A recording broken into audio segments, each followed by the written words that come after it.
E eu fui à lona. E eu quebrei. E confesso, hoje, com 50 anos, que foi a melhor coisa que aconteceu na minha vida. E isso eu digo assim, quando a vida te der motivos para você desistir, mostre para a vida que quem manda é você. Que você é o dono da sua vida. Ninguém pode resolver por você. Você manda na sua vida e mais ninguém.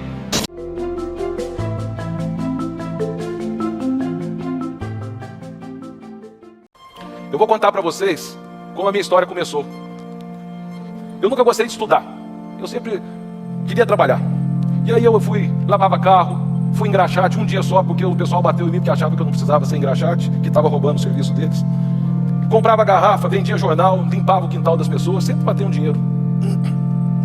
E meus pais sempre queriam que eu estudasse. E eu não queria estudar. Quando eu terminei a 8ª série, eu falei, gente, eu já aprendi a multiplicar e somar. Eu falava, eu já sei multiplicar e somar, deixa eu trabalhar. E meus pais, não, você tem que ser doutor. Eu falava, não, mas eu não quero ser doutor. Sempre tive na veia o comércio, comprar e vender. E aí, meus pais me mandaram para São José dos Campos para estudar, fazer um curso de técnico em mecânica. Eu não entendia nada, falava, vamos, né? Não tinha muita opção. Mas no primeiro mês eu já tinha tomado bomba, porque eu era faltante todo dia, porque eu não gostava de ir na aula. E aí eu tinha um jornal em São José chamado Vale Paraibano. Um dia eu abro o jornal e vejo lá que o Banco Auxiliar de São Paulo estava contratando novas pessoas que eles estavam instalando um banco naquela cidade.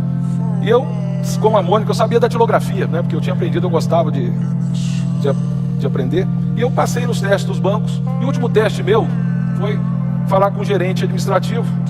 E quando eu fiz o meu currículo, né, minha ficha de inscrição, ele olhou para mim e falou assim, menino, você está querendo emprego? Seu pai, eu sou de uma família classe média alta do interior, né? Uma cidade de 12 mil habitantes. E aí seu pai é industrial, sua mãe é industrial, olha aqui, você está concorrendo, você está tirando emprego de pessoas que de fato precisam trabalhar, né? Eu falei, pelo amor de Deus, meu pai, minha mãe, eu sou eu quero ser gente, eu preciso trabalhar, eu preciso produzir. Eu não achava mais correto que meu pai mandasse dinheiro toda semana para mim tomar bomba e não ser aprovado na escola. E aí, duro foi contar para eles, né, que eu não queria mais o dinheiro deles, eu tinha 16 anos, que eles não precisavam mais mandar dinheiro nenhum para mim, que eu tinha arrumado um emprego e que dali para frente eu tocaria a minha vida sozinho. Mas aquele negócio de banco era muito chato. Eu entrei como office boy, no primeiro mês eu virei chefe dos office boys, eu via que os problemas difíceis que tinha, prefeitura, alvará, eles tudo pediam para me resolver, eu ia lá e tentava e acertava e resolvia. Aí foram me promovendo para isso, para aquilo. Quando vi eu estava como um assistente na mesa de captação do banco. Mas aquilo era muito chato, eu não queria aquilo. E aí eu resolvi empreender. E o primeiro negócio que eu fiz foi uma fábrica de carroça. Eu vendia carroça. Eu queria fazer, não a carroça mais bonita, mas eu queria fazer a melhor carroça que existia no Brasil na época. Depois da primeira carroça pronta, da segunda, eu resolvi, menor de idade ainda, que eu queria ir para a Bahia. Minha história começou em Itabuna, Mônica, Ilhéus, eu conheço toda aquela região. E eu fui vender carroça, era essa carroça que eu fazia. Vocês olham, o pneu dela é de Volkswagen, o chassi dela era de ferro. Era uma carroça extremamente resistente e que quem comprasse teria carroça para a vida inteira. E aí, eu comecei a vender carroça, mas eu também, meu pai tinha uma fábrica e eu fazia as carroças nas horas vagas das máquinas. Ele tinha uma máquinas Léo e fabricava uma picadeira de cana para tratar de vaca. Só que a picadeira do meu pai era muito ruim e eu não tinha coragem de oferecer aquela picadeira para os clientes. E ele achava que eu tinha que vender aquelas picadeiras. Eu falei, não, mas eu não, porque eu não compro para mim, eu não posso vender para os outros. Aí meu pai falou, então meu filho, então segue sua carreira solo. Eu falei, tá bom, pai. E aí eu fui atrás das melhores máquinas de máquinas agrícolas. Tinha Pinheiro, Nogueira, e eu fui ser representante dessas máquinas. E aconteceu que em 1986, gente, o Brasil viveu uma euforia. Só que foi voo de pato, aquele voo de um ano só, né? Não deu nem um ano. Tudo era caro, tudo dava ágio, tudo que se produzia vendia, faltava tudo no Brasil. E eu achei naquele momento que eu estava rico. Carro novo, pulseira de ouro. Achei que tinha descobrido a pólvora. Ninguém me segurava. O que aconteceu? Eu brinco muito que no bolso ou cabe dinheiro ou cabe vaidade. Toda hora que você põe a vaidade no bolso, o dinheiro corre. Quando você tira a vaidade, o dinheiro chega. E o dinheiro começou a correr. E aí em 87 veio uma crise, pior que essa que nós estamos passando aí agora. Os juros explodiram de preço, tudo que eu tinha passou a valer 25%, não valia nada. Eu não conseguia vender nada, ninguém comprava mais uma máquina, ninguém comprava nada. E eu fui à lona, eu quebrei. E confesso, hoje com 50 anos, que foi a melhor coisa que aconteceu na minha vida. Foi a melhor escola, que isso Harvard, em nenhum lugar do mundo ensina. Quebrar, sentir dor, não ter dinheiro para pagar a conta. E aí, eu sempre brinco que ano ímpar é um ano muito bom para mim. 87, quando eu estava nocauteado, eu conheci a minha esposa, meu talismã, a pessoa que me inspira, a pessoa que está comigo há 31 anos, me acompanha e que me ajudou a criar os filhos e me ajuda todo dia a como ser uma pessoa melhor e como conduzir 2.200 funcionários.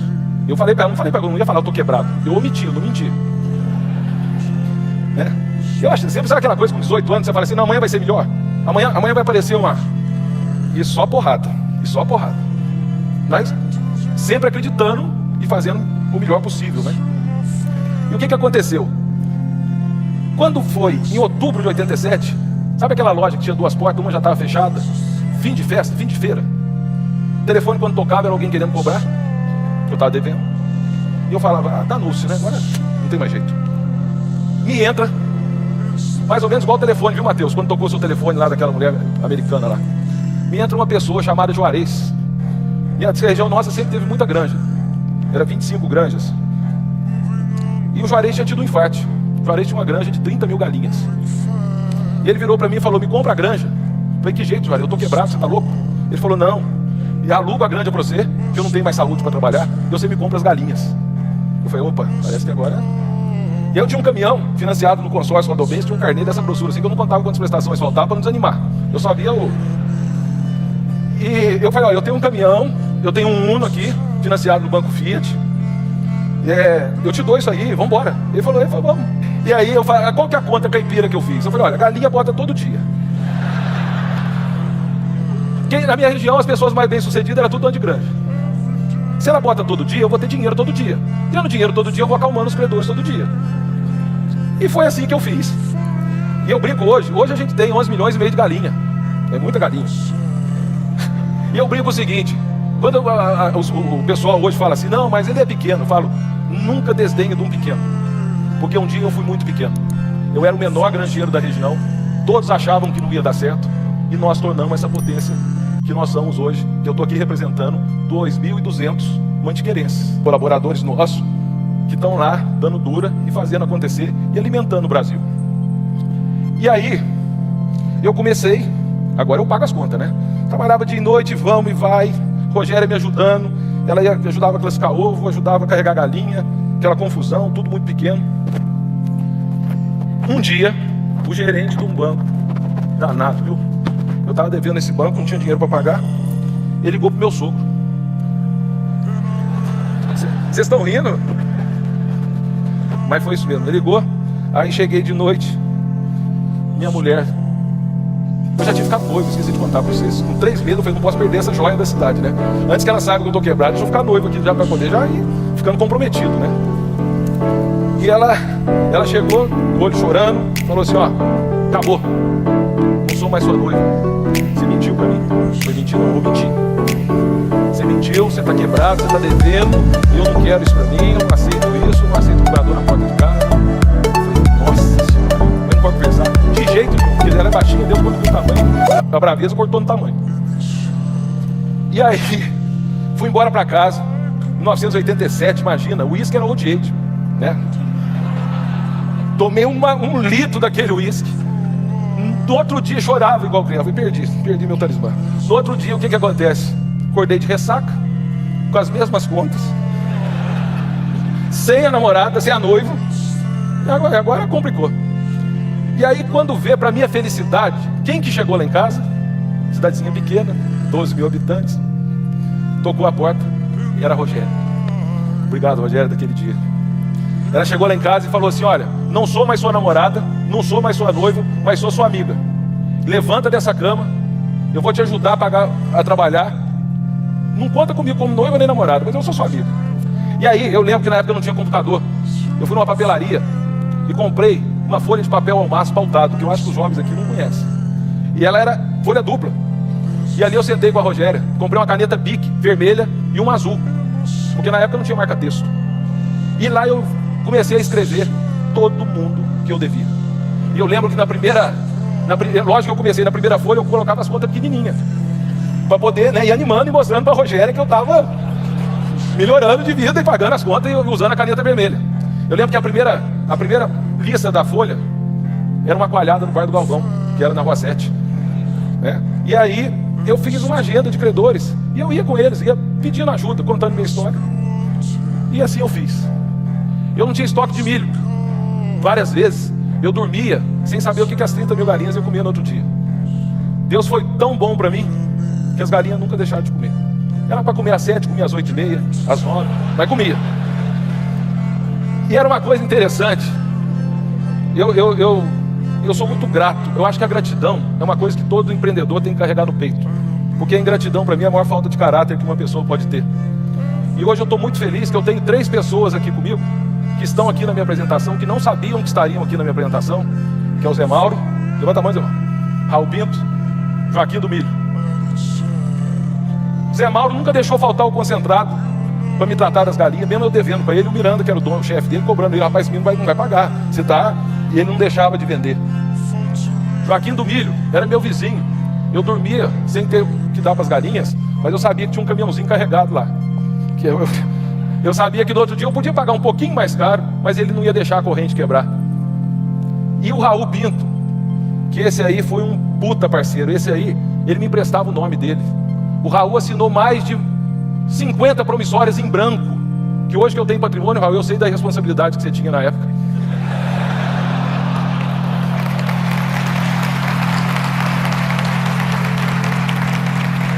Eu lembro que gerente do Banco do Brasil era o chefe da cidade.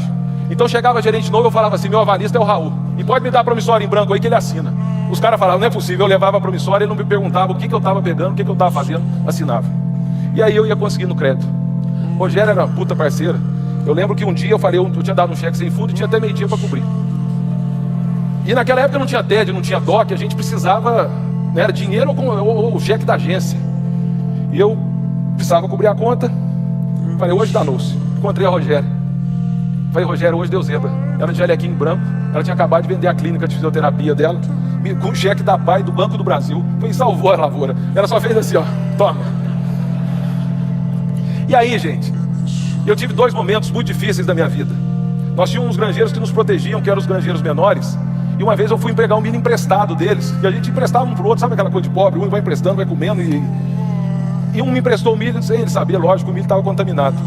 E as galinhas pararam de botar, fizeram greve. Elas ficaram, eu não podia perder um ovo. Elas ficaram 3 dias sem botar. Foi assim, no primeiro dia botou menos, no segundo menos ainda, no terceiro zerou. Nesse dia meu sogro chamou e falou, rapaz, para de ser teimoso. Vai vender essas galinhas por Horácio, que era um comprador de galinha. Acaba com isso, agora o povo vai ter dó de você. Não tem jeito. E aí eu fui num granjeiro, que era o maior granjeiro da época, da cidade, calcei minha cara, que eu era inimigo comercial dele. Falei assim, Pedrito, me arruma 6 mil quilos de ração pronta, que eu estou com um problema lá na granja, eu preciso ver se é um problema dentro da fábrica e tal. Foi veterinário do Brasil inteiro, não descobriram. Pedrito me emprestou, as galinhas voltaram a botar, no segundo dia botou mais, no terceiro botou, e Deus foi tão bom, acho que ele estava testando a minha fé, elas foram botando até mais do que elas precisavam ter botado. Então, ao longo de um mês, elas neutralizaram aquela perca dos 3 dias sem botar. Esse, sim, foi um day one meu, porque a vida do empreendedor, todo dia é day one. E isso eu digo assim, quando a vida te der motivos para você desistir, mostre para a vida que quem manda é você, que você é o dono da sua vida, ninguém pode resolver por você, você manda na sua vida e mais ninguém. E várias vezes eu tive vários motivos para desistir, como já foi falado aqui. O que aconteceu? Eu não podia perder um ovo, perdi 3 dias de produção, pensei o salário dos funcionários, eu não tinha dinheiro para pagar. Em 31 anos foi a primeira vez e única, eu me orgulho disso, que eu não tive dinheiro para pagar os funcionários. Na época devia ser uns 20. Reuni eles à tarde e falei, olha só, vocês estão vendo o que está acontecendo? Eu não tenho dinheiro para pagar, mas quem precisar de alimento pode ir no supermercado Arco-Íris, quem precisar de farmácia pode ir na farmácia Nossa Senhora de Fátima. Daqui uns 5, 6 dias eu consigo pagar vocês. A verdade gera confiança. aquilo que o Mateus falou, quando ele falou para ela, me manda dinheiro porque eu não tenho dinheiro para pagar as contas de uma semana. E ela acreditou no Mateus e fez o day one dele. Então toda hora que você fala a verdade, você gera confiança. Eu não perdi nenhum funcionário, todos eles entenderam, e esse foi mais um day one na minha vida. E aí, veio 89, ano ímpar. Casei, paguei a minha última dívida. Eu lembro que a última dívida daquela folha de quatro páginas era um acerto de carro, e eu tinha 2 correntes de ouro ainda. Eu falei, pelo amor de Deus, deixa eu te dar essas correntes de ouro aqui e acabar com isso. Ele falou, mas como é que nós vamos calcular o preço disso? Eu falei, é simples, pesa na balança Filisola ali do supermercado. Mas e quanto custa a grama? Eu falei, pega o estado de São Paulo de ontem, vamos lá ver quanto custa a grama do ouro. Não tinha internet, não tinha nada, era retroativo. E ele aceitou. E ali eu paguei minha última conta, fui para casa aliviado. 89 eu casei. E aí, gente, eu comprei, o preço do ovo ficou muito bom. Eu lembro que eu tinha um caminhãozinho velho, que era o caminhão que eu namorava, entregava ração e entregava ovo. E aí eu comprei um caminhão novo, mais 4 mil nova. Comprei o primeiro terreno, 15 quilômetros de terra. O dia que eu mais precisava de dinheiro é o dia que mais o caminhão atolava por causa do barro, na época da chuva. Mas construí a primeira granja, 70 mil galinhas. E aí eu fazia gaiola de dia para os granjeiros ricos e à noite para mim. Que eu ganhava de dinheiro deles fazendo gaiola, eu fazia para comprar arame para fazer a minha de noite. Eu sempre brinquei que a crise de comida, ela dura 5 horas. É o prazo de você ter fome. Então se você produzir comida em escala, comida boa, se não der para você, não deu para ninguém. E aí, eu sonhava, né? Aí em 92, eu já tinha uma granja de 70 mil galinhas, e eu sonhava com uma granja perto do asfalto. Que o Raul, que eu já apresentei para vocês, falava assim, granja tem que ser na beira do asfalto. E aí eu consegui comprar um primeiro terreno na beira do asfalto. E muito metido, fui mais uma vez inovar. Fui fazer uma granja de 30 mil galinhas dentro de um galpão. Tinha um japonês aqui em Tatuí que me ensinava tudo, e era o que tinha de mais moderno na época. Eu tinha sempre, como empreendedor, eu queria mostrar para o cliente que eu não era um produtor de ovos. Eu era um produtor de ovos e tinha mais alguma coisa para poder mostrar para ele. Eu fiz uma granja, beira do asfalto, 30 mil galinhas. E um dia eu chego, porque na parte da manhã eu ficava ajeitando as contas no banco, né? Quando eu cheguei, eu morava num sobrado. Quem que eu encontro na escada? Rogério. Lê. Ligaram lá da granja agora que o galpão caiu. Nossa senhora, gente. Eu falei, agora acabou meu sonho. Imagina, beira do asfalto, metido, foi fazer um negócio novo que ninguém faz e ainda caiu. Para que não fez o feijão com arroz, né? Foi fazer o moderno. Quando eu cheguei, foi os 15 quilômetros mais longos da minha vida. Quando eu cheguei, eu vi que o galpão estava de pé, tinha caído o miolo. E aí nós consertamos de noite, de dia, de noite. Uma semana estava funcionando e ninguém riu de nós. E ali eu aumentei a produção em 50%, já tinha devolvido a granja do Juarez e precisava de novos clientes. E aí eu conheci o senhor Aguinaldo, da rede de supermercado Paz Mendonça, do Rio de Janeiro. E vendi um caminhão de ovo para ele muito fácil. E aí fui conversar com ele, mandei o caminhão de ovo na terça e fui conversar com ele. Mandei o caminhão de ovo na segunda e fui conversar com ele na terça-feira. Cheguei lá, criei uma intimidade, contei minha história, falei, gente, firma grande, um diretor tá, amanhã não vai estar mais, quem vai me pagar esses ovos aqui? Se eu perder esses ovos, eu não posso quebrar de novo, né? Porque a vida não vai me dar segunda chance. E aí, virei para ele e falei assim, ó, essa é a minha história, eu já quebrei, só que eu era solteiro, não tinha filho, não tinha mulher. Hoje eu já tenho filho, mulher, e não posso quebrar de novo. E eu sei que o senhor está passando uma dificuldade. Se o senhor não me pagar um caminhão, o senhor não me quebra. Mas se o senhor juntar 28 caminhões, o senhor me quebra. Ele olhou para mim e falou, menino, me mande a qualidade e atendimento, eu prometo para você que eu nunca atraso um dia para você. E aí, nunca atrasou até o dia que ele teve nessa empresa que foi vendida para o Pão de Açúcar. E aí, gente, a transparência é tudo nessa hora. Porque eu usei da transparência e criei ali um vínculo de lealdade. E eu e o Rogério eram os promotores. A gente começava em Nova Iguaçu, terminava em Alcântara, porque era onde tinha as lojas. Nós éramos as primeiras pessoas que iam arrumar os ovos nossos. Mas aquilo, aí eu comecei a tirar uma carreta no consórcio, comecei a vender para ele hortifruti granjeiro, batata, e o negócio foi crescendo. Só que naquele momento eu estava vendo que todos os ovos estavam numa cesta só, e aquilo não era duradouro. E eu falei, deixa eu voltar para onde eu comecei, que é a produção de ovos. E aí foi um grande day one na minha vida, que foi quando eu fui para a Europa e vi que aquela granja de 70 mil galinhas que vocês viram que eu fiz, lá já não existia, fazia 40. Então você vê que era um modelo bem ultrapassado. O galpão suspenso, que para o Brasil era o que tinha de mais moderno, eles estavam desmanchando lá e fazendo as primeiras granjas automatizadas. E aí eu virei para o dono da fábrica, que era na Espanha, em Pamplona, virei para ele e falei assim, eu não tenho dinheiro para comprar 2, eu só tenho dinheiro para pagar 1, mas o senhor tem que me mandar 2. Imagina. Aí ele falou, carta de crédito? Eu falei, não, é confiança, é cheque especial, é um galpão, o senhor me manda 1, eu pago 1, você manda 2. O dia que eu pagar, e tem uma coisa, o dia que eu pagar o segundo, você manda o terceiro. O dia que eu pagar o terceiro, você manda o quarto. E assim fez, e ele foi o maior vendedor de equipamento até poucos anos atrás aqui no Brasil. E aí nós começamos a primeira granja automatizada do país, onde a dona de casa era a primeira pessoa a tocar no ovo, que o ovo vinha todo em esteira. Era uma maravilha, era galpão já de 50 mil galinhas. Esse foi um day one, mais um day one na minha vida. E aí, o Rio de Janeiro, ceasas portugueses dominando, supermercadistas portugueses, e eu não conseguia furar muito essa barreira. Até que um dia tinha uma rede de supermercado no Rio de Janeiro, dos irmãos Cunha, que era Dallas, Rainha e Continente. E eu queria muito, o sonho de qualquer pessoa era vender para essa rede, que era, além de serem pessoas corretas e honestas, eram grandes compradores. E eu, através, querendo chegar em algum deles, eu consegui chegar no Carlos Cunha, que era dono do Dallas. E aí convidei ele para ir na granja. E ele foi na granja comigo, como cliente. O Carlos sempre foi muito curioso e gostava de conhecer os fornecedores dele. Foi na granja como cliente. Passou uma semana, ele ligou para mim. Falou assim: olha só, Leandro Carlos Cunha. Eu falei: opa, olha, a partir da semana que vem você vai fornecer todas as minhas lojas do Dallas. Eu virei para ele e falei: eu não sei quem é mais irresponsável, você de me dar ou eu de aceitar. Mas desafio é desafio. E eu comecei a comprar ovo dos vizinhos da direita e da esquerda, colocava na minha marca, ia atendendo ele, e com aquele cheque especial daquele galpão, ia fazendo mais galpão para poder chegar na... E o Carlos foi uma coisa... Eu brinco que a gente virou... Eu era fornecedor, viramos amigos, viramos irmãos. O Carlos me ajudou demais antes de ser meu sócio. O Carlos me ajudou demais a construir vários galpões na granja, sem ter interesse. Ele era o maior vendedor de ovo que tinha, só sendo meu amigo. Em 99, chegou o Carrefour, comprou a rede de supermercado dele. E eu virei para ele, como ele disse, falei: ó, você está novo, rico e desempregado. Ele falou que na hora não entendeu, mas depois ele riu. E eu falei assim: vamos vender ovo. Ele falou: eu vender ovo? Eu falei: ué, vamos juntos. Junta a sua inteligência de conhecer o supermercado, conhecer cliente, junta a força de trabalho e a minha experiência. Vamos fazer uma história junto. E aí nós começamos juntos e assinamos aquele contrato lá. Tá vendo? Olha o nosso negócio ali, ó. Olha lá, ó. Valor da granja, 7 milhões e meio. Desconto de franga, 97. Crédito, sobrou 7.400. Dividiu para 2, 3.741. Os 741 mil, eu paguei o passivo para trás. Peguei 3 milhões, ele voltou com 3 milhões para o negócio.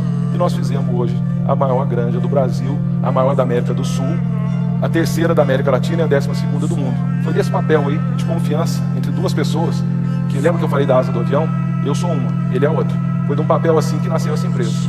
Aí quando nós tínhamos 5 milhões de galinha, eu fui ver uma máquina, Zé Mauro e Raul estavam comigo, lá em Primavera do Leste, Mato Grosso. Cheguei lá um frio, julho, falei: ô rapaz, aqui é lugar para fazer uma granja. E eu sempre queria ter uma granja no meio do milho, da soja. Cheguei, o Carlos estava viajando, quando ele chegou eu falei: Carlos, eu sei que 5 milhões de galinhas já é muita galinha, né? É muito serviço, mas vamos fazer uma granja no Mato Grosso? Ele virou para mim e falou: ó, você sabe dos meus planos. Eu não quero continuar morando no Brasil, mas eu sou seu parceiro. Se esse for seu sonho, eu vou sonhar esse sonho junto com você. E ele foi, gostou do lugar. E lá nós construímos o maior galinheiro do mundo. São 6 milhões de galinhas. Isso aí, ó, isso é o começo, ó. Esse é meu sócio. Ali nós construímos o maior galinheiro do mundo. Ali era um terreno de soja. E aí nós fizemos essa granja. Essa é a nossa história. Essa história, nós não paramos nunca de empreender.